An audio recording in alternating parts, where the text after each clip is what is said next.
un lieu unique avec un jardin de 1000 m² orné de vignes, idéal pour vos repas et réunions d'affaires. Regardez le Club Éco d'ObjectiveNews.tv avec l'hôtel Radisson Blu Toulouse Aéroport.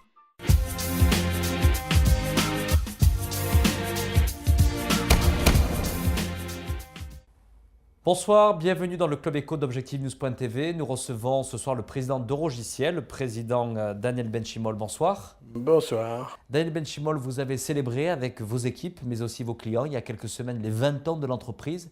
Est-ce que l'on peut dire, vous qui avez connu plusieurs cycles économiques dans le développement de votre groupe, que l'année 2009 a été l'année peut-être la plus difficile, comme beaucoup d'acteurs dans votre secteur ?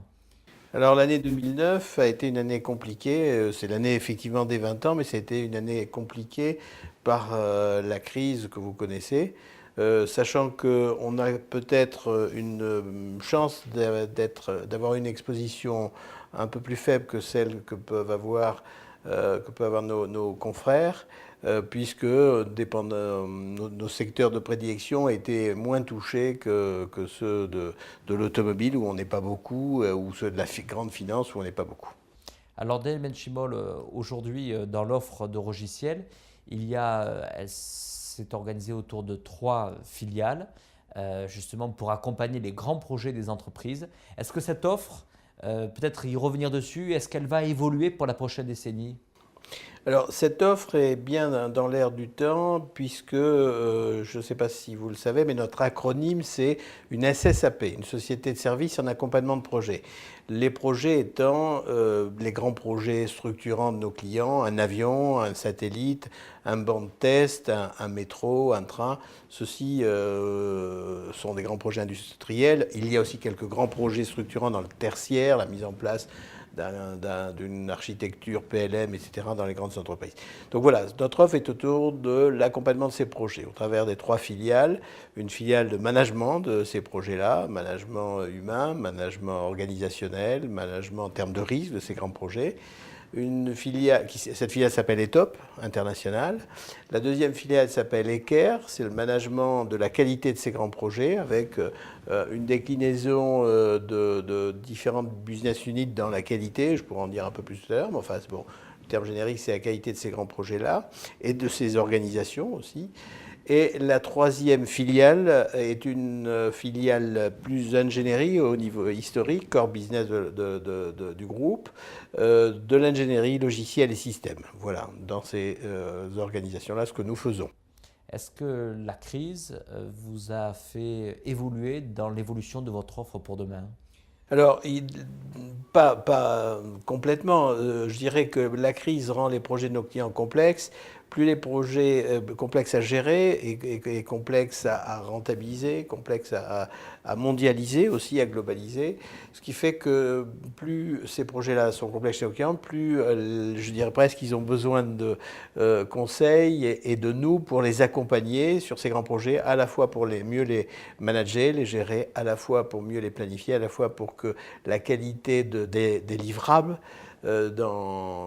fait par tous sous-traitants mondiaux soit de qualité, de telle sorte que ça ne retarde pas le planning d'un projet. Aujourd'hui, Daniel Benchimol, quand on regarde vos clients, qui sont des grands noms, que ce soit dans le domaine de l'aéronautique, du spatial ou encore du tertiaire, de l'industrie, on voit bien que vous avez un portefeuille d'entreprises internationales. Est-ce que ça veut dire que Eurogiciel, qui est déjà présent en Allemagne et au Royaume-Uni, va encore accentuer ses positions à l'international ? Alors, effectivement, il est à préciser on a une filiale en Allemagne, implantée à Munich, et une filiale en Angleterre, implantée à côté de Bristol. La marque du groupe s'appelle ETIQ, E-T-I-Q. ETIQ est notre filiale, notre marque en Europe. Alors, pour répondre à votre question sur plus loin, il est clair qu'à la première opportunité nord-américaine, nous nous installerons au Canada, et plutôt du côté de Montréal, puisque c'est à cet endroit que nos compétences seront les plus vite utilisées dans le monde de l'aéronautique ou du spatial.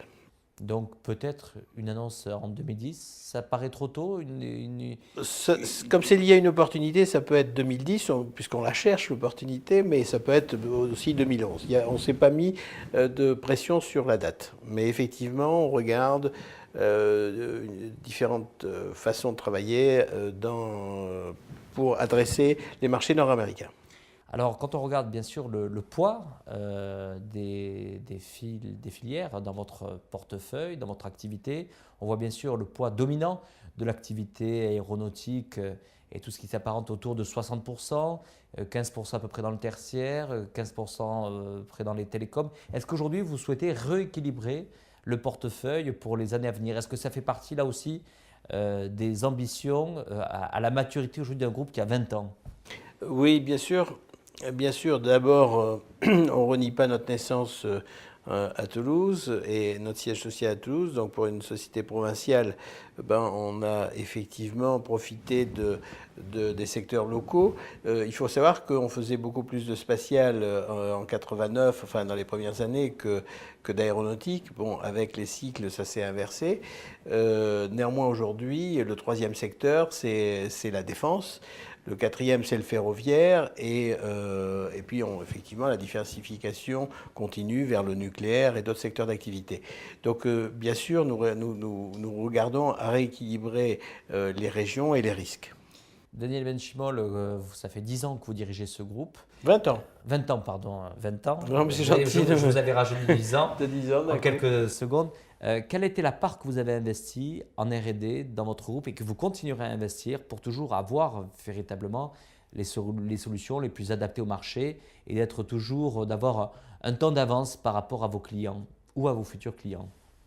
Alors, j'ai tendance à dire que plus le temps avance, plus on investit en R&D. Et quand on a démarré la société, c'était plus sur des contrats immédiats que des contrats avec beaucoup de R&D. Donc, il fallait démarrer un business pour pouvoir avoir les moyens de financer après la R&D.